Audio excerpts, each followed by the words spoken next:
السلام عليكم. هذا واحد الميساج، واحد الكلمه بغينا نوجهوها لجلاله الملك محمد السادس، الله ينصر والله يشافي في هاد العواشر هادو. بغينا انه يشوف بعين الرحمه في هاد الناس، الجاليه المغربيه اللي هما الابناء ديالو، وما عمره انه تخلى علينا، وما عمره انه سمع علينا اننا كنعانيو وما كانش واحد التدخل ديالو الرصين وانه يحل المشكل ديال هاد الناس هادو.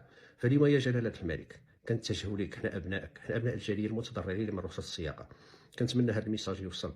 فاحنا اليوم من بعد ما طرقنا جميع الابواب، فبقى لنا غير الباب ديالك اي جلاله الملك، انك تشوف هذا المشكل هذا وتدخل وتحل هذه الاشكاليه اللي ما قدر حتى شي واحد يحلها، وما عرفناش واش الصوت ديالنا كيوصل او ما كيوصلش للمسؤولين.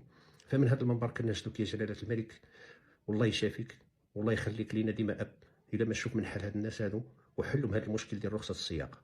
الابواب كلها تغلقات، ما بقى لنا الا الباب ديالك. فكنتمنى أن يكون التدخل ديالك الحكيم كما عهدناه فيك دائما يا جلالة الملك، أنك تحل هذا المشكل هذا ديال رخصة السياقة، لأن الناس كتعاني منه، والناس راه ما كيقدروش يهجوا السيارات ديالهم، وراه ما كيقدروش أنهم يوصلوا وليداتهم للمدرسة أو يمشيو للعمل.